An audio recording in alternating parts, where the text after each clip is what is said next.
घर में जो किचन होती है ना, रसोई जिसको बोला जाता है, वो हमारी फैमिली की एक बैकबोन होती है। क्योंकि अगर आपकी किचन का काम स्ट्रांग होगा तो कोई भी चैलेंज एक फैमिली फेस कर सकती है। कैसे? अगर अच्छा खाना बनेगा ना तो हेल्दी रहेंगे, दिमाग हेल्दी रहेगा और किसी भी तरीके की जो समस्या है उसका सलूशन हम बहुत आसानी से ढूंढ सकते हैं। और वैसे भी किचन का, माइंड का और हेल्थ का एक कनेक्शन है, किसी वीडियो में और अच्छे तरीके से एक्सप्लेन करूंगी। तो जो कुकिंग टिप्स होती हैं जिनके बारे में आप मुझसे पूछते हो, तो वो मैं अपने यूट्यूब में शॉर्ट्स या इंस्टाग्राम में आपके साथ आजकल शेयर कर ही देती हूँ। और उसके अलावा भी आज मैं आपके साथ शेयर कर रही हूँ कुछ रेसिपीज़, जिसके बीच बीच में ना जो भी टिप्स होंगी वो मैं आपको बताती रहूंगी। मलाई काफ़ी सारी जमा हो गई है, करीब 8-9 दिन की होगी। और जब मलाई में रखती हूँ ना फ्रिज में, तो इसमें दही डालती रहती हूँ बीच बीच में, स्मेल नहीं आती है। तो अब मक्खन रेडी हो गया है, इसका घी तैयार होगा। और साथ में विंटर्स चल रही है ना, तो बहुत सारे टमाटर हैं, उनकी भी मैं टमाटर की जो है प्यूरी वगैरह बना के रख दूंगी। और अब जो है मुझे बाहर जाना था, कुछ ज़रूरी काम था, आके बात करते हैं।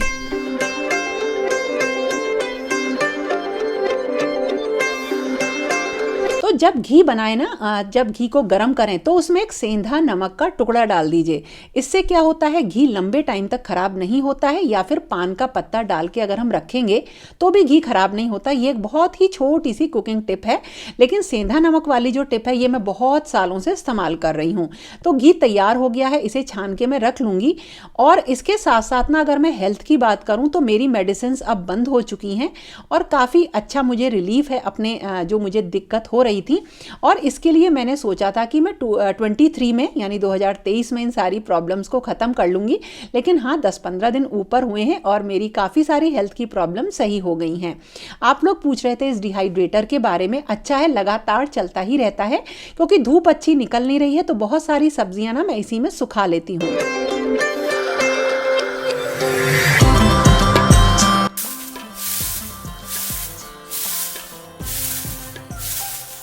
और ये भी ना मैंने कई सारे देख के, थोड़ा सा रिसर्च करके उसके बाद ही लिया है। और जो मेथी ये सूख गई है, इसमें से डंठल निकाल दूंगी और बहुत ही बढ़िया कसूरी मेथी रेडी हो गई है। तो इसी तरह से मैंने कुछ अपने मसाले वगैरह जो भी थे उन्हें अरेंज किया। कैसे कर रही हूँ आप जो है शॉर्ट्स वगैरह में देख लेना। तो इसके बाद जो काम शुरू होगा वो होगा हेल्थ से रिलेटेड कुछ दूध बनाने का। तो जब मैं ओट्स वगैरह खाती हूँ, खासकर ब्रेकफास्ट के लिए, तो उन्हें भिगोना भूल जाती हूँ। या फिर अगर मैं उसमें दूध डालती हूँ तो थोड़ी सी उसमें कैलोरीज ज़्यादा हो जाती हैं। तो मैंने सोचा कि कुछ ऐसा मैं बनाऊं चीज़ जो कि जिससे कि मैं हमेशा उसे यूज़ कर सकूं और दूध वाली कैलोरीज भी बहुत ज़्यादा नहीं लूं। हालांकि मैं रात को दूध पीती ही हूं, तो हर समय दूध हर चीज़ में अच्छा नहीं लगता है। तो इसीलिए मैंने ये कुछ अलसी के बीज लिए हैं और इनको बिल्कुल मिक्सी में बिल्कुल बारीक मैं पीस लूँगी। एक्चुअली मैं अलसी के बीजों से दूध बनाने जा रही हूँ। तो देखिए, इसका बिल्कुल बारीक ये पाउडर रेडी हो गया है और इसको किसी भी जार में भर के रख लेंगे, बिल्कुल ख़राब नहीं होता है। तो ये एक तरह से ना मिल्क पाउडर बन जाता है। अब आप कहोगे मिल्क पाउडर ये कैसे बन गया? तो जब कभी भी इसका दूध बनाना हो तो मैं 2 चम्मच इसके ले लेती हूँ और 1 गिलास इसमें डाल देती हूँ, 1 से 1.5 गिलास पानी। मिक्सी में चलाने के बाद अच्छी तरह से इसे कपड़े में ना छान लेती हूँ। थोड़ा सा ये चिकना होता है तो थोड़ा सा आपको मतलब टाइम लगता है इसे छानने में, लेकिन हाँ, आराम से छन जाता है और ये तैयार हो जाता है अलसी का दूध। बहुत ही बढ़िया रहता है, बहुत सारे इसके हेल्थ बेनिफिट्स हैं और थोड़ा सा इसका टेस्ट भी अलग होता है, बहुत ज़्यादा फायदेमंद है। और वैसे भी हम अलसी का जो दूध है या अलसी के बीज हैं वो हम लगातार नहीं खा पाते हैं। इसे फ्रिज में आप 1-1.5 हफ्ते तक आराम से रख सकते हैं। अब इनको ओट्स में डाल लीजिए, या फिर अगर चिया सीड्स वगैरह आप सोक करते हैं ना, तो इसमें चिया सीड्स को सोक कर दीजिए। और जब वो सोक हो जाते हैं तो थोड़े से फूल जाते हैं, उसके बाद आप उसमें अपने मन मुताबिक फ्रूट्स डाल के, उसमें कोई भी शुगर डाल के, जो भी टेस्ट से आप फ्रूट्स खाते हैं उसकी लेयरिंग करके आप इसको ले सकते हैं। तो बहुत सारी चीज़ों में अलसी के दूध को हम यूज़ कर सकते हैं। बहुत इसके हेल्थ बेनिफिट्स हैं। लगातार इसको लीजिए, आपको बहुत बड़ा अंतर कुछ ही दिनों में महसूस होने लगेगा।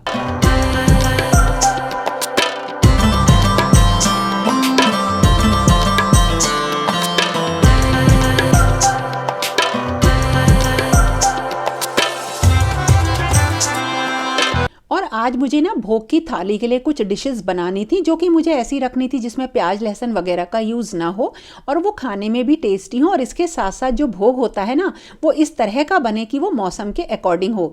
तो ये देखिए सूजी का हलवा तो मैंने बनाया ही, और इसके साथ साथ ना मैं बनाऊंगी अब बहुत ही बढ़िया वाली कचौड़ी, जिसमें कि मेथी का मैं यूज़ करूँगी। तो ये मेथी की कुछ पत्तियाँ ली और इनके बिल्कुल डंठल तोड़ दिए हैं, साफ़ कर लिया है और इसको बारीक काट लिया है। और इसी के साथ लिया मक्के का आटा, और इस मक्के के आटे में हम इस कटी हुई मेथी को मिक्स करेंगे। कोई भी ऐसा नहीं है कोई मेज़रमेंट है, अंदाजे से आप मिक्स कर लीजिए। और इसमें मैं 3-4 उबले हुए आलू डालूंगी। इसमें उबले हुए आलू इतने डालने हैं कि जो ये आटा है ना ये अपने आप इसका जो है डो बन जाए। तो मैंने इसमें करीब 4 आलू डाले हैं।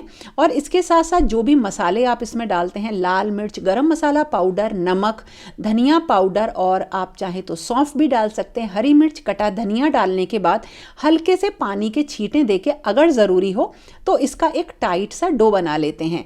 तो मक्के के आटे की रोटी बनाना बिल्कुल भी टफ नहीं होता है, वो भी एक दिन आपको बताऊंगी। तो इस तरह से हमने एक डो प्रिपेयर कर लिया।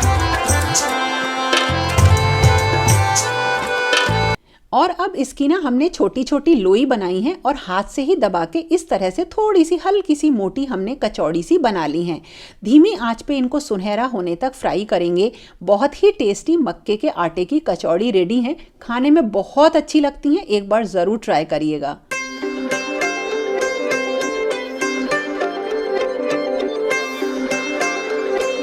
और जो ये कचौड़ी होती हैं इन्हें आप ब्रेकफास्ट में बना सकते हैं, और डीप फ्राई ना करके आप इनको शैलो फ्राई भी कर सकते हैं।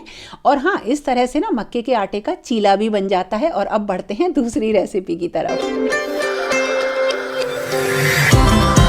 जो दूसरी रेसिपी मैंने बनाई वो भी बहुत ही मतलब बढ़िया चीज़ है, सीजनल है ये चीज़। तो गुड़ और पानी को मैंने देखिए इस तरह से रख दिया है, इससे गुड़ इसमें अच्छी तरीके से बिल्कुल घुल जाएगा। थोड़े से लिए वाइट तिल, सफ़ेद तिल, और इसी के साथ लिया बाजरे का आटा। इन सब चीज़ों को भी अंदाजे से ही मैंने लिया है, और इससे बन रही हैं बाजरे की टिक्की, जो कि बहुत टेस्टी लगती हैं। और जब गुड़ और पानी घुल जाएगा ना आपस में, तो इसमें डाल देंगे तिल और बाजरे का आटा डाल देंगे। कोई घी नहीं डालना, कुछ भी मोयन ऐड नहीं करना है। और इसका एक हम डो फिर से बना लेंगे, जैसे हम रोटी का बनाते हैं बिल्कुल उसी तरह से। और इस डो को अब हम कुछ देर के लिए रख देंगे और निपटाएंगे अब आगे के काम।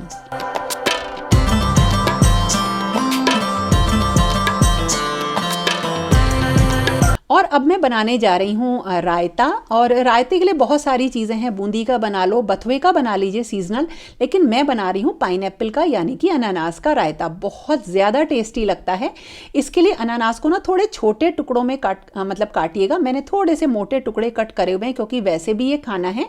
और थोड़ा सा पानी डाल के, बिल्कुल हल्का सा पानी डाल के इसको अच्छी तरीके से गला लेंगे ढक के। और जब ये गल जाता है तो इसको हमें बिल्कुल अच्छी तरीके से दबा दबा के मैश कर लेना है। और फिर इसमें आप करीब 2 चम्मच चीनी डाल के इसको थोड़ा सा पका लीजिए। अगर आप इसे छोटे टुकड़ों में कट करेंगे तो बहुत आराम से ये जो है गल जाता है। और देखिए इस तरह से इसे मैंने निकाल के अलग रख दिया। अब आगे बनाऊंगी इसका मैं जो है रायता।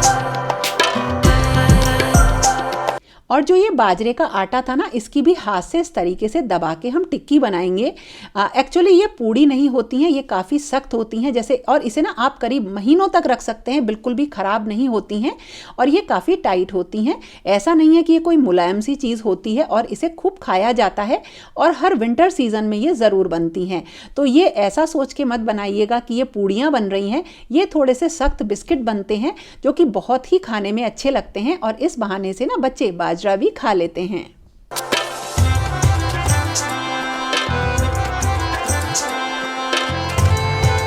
और अब जो एक और बहुत अच्छी रेसिपी है वो है तवा फ्राई बैंगन बनाने की। लेकिन ऐसा तरीका है कि एक बार अगर आपने बना लिया ना तो आप इसे रोज बैंगन लेकर आएंगे और बनाएंगे।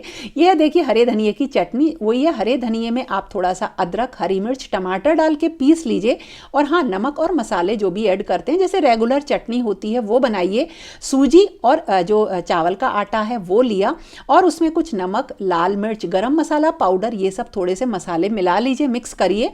और बैंगन को हमें क्या करना है, कट कर लेना है और इसे गोल गोल लच्छों में थोड़ा सा मोटा हमें इस तरह से कट करना है।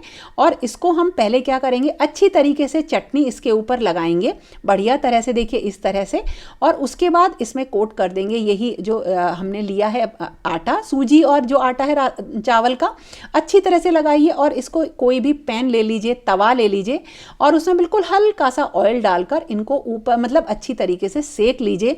ये इतने बढ़िया लगेंगे, मैंने कहा कि अगर आप दाल चावल भी बनाते हैं तो उनके साथ आप इनको ज़रूर बनाइए और एक बार इनको ज़रूर ट्राई करिएगा। हाँ, मसाले थोड़े से तेज़ रखिएगा और ये खाने में टेस्टी लगेंगे। और सबसे बड़ी बात है कि ये फटाफट बन जाते हैं, एक तरफ रोटी सिकती हैं तो दूसरी तरफ ये गर्मा गर्म तैयार हो जाते हैं। और अब जो अनानास था, पाइनएप्पल था, गल गया था, इसमें मिक्स करेंगे दही हम। और उसके बाद जो रायते के मसाले होते हैं जो आप अपने अकॉर्डिंग खाते हो, वो सारे मसाले इसमें ऐड कर दीजिए। वैसे तो पाइनएप्पल रायता बनाने के और भी बहुत सारे तरीके हैं, लेकिन ये सबसे आसान और बढ़िया तरीका है जिससे कि बहुत आराम से रायता बन जाता है, टेस्टी लगता है और इसमें कोई भी बहुत बड़ी रॉकेट साइंस नहीं है। भुना जीरा, नमक, काला नमक और मेरा जो रायता मसाला है वो मैंने इसमें मिक्स कर दिया है। और उसके बाद अब मैं करूँगी थाली की तैयारी। आलू मटर की सब्जी हुई और जो सूजी का हलवा था वो भी बन गया था।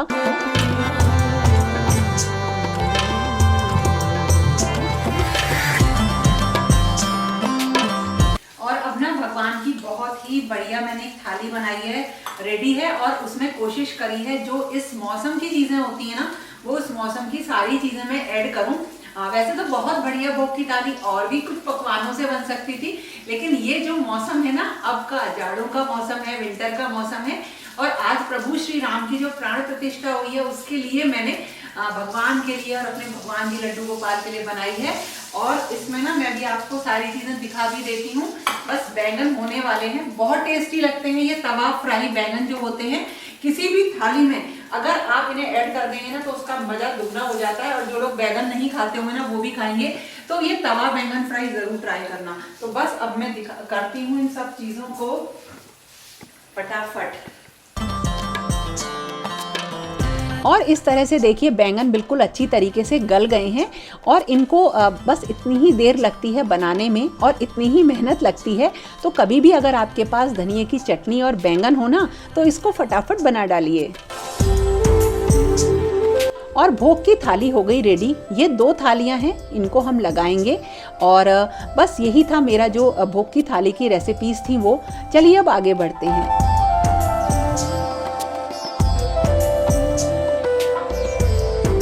और जो ये बाजरे की टिक्की होती है ना, ये थोड़ी सी इस तरह से बनती हैं, सख्त बनती हैं और ये देखिए इस तरह से टूटती हैं, बिल्कुल बिस्किट वगैरह जो होते हैं ना वैसे लगती हैं, देखो।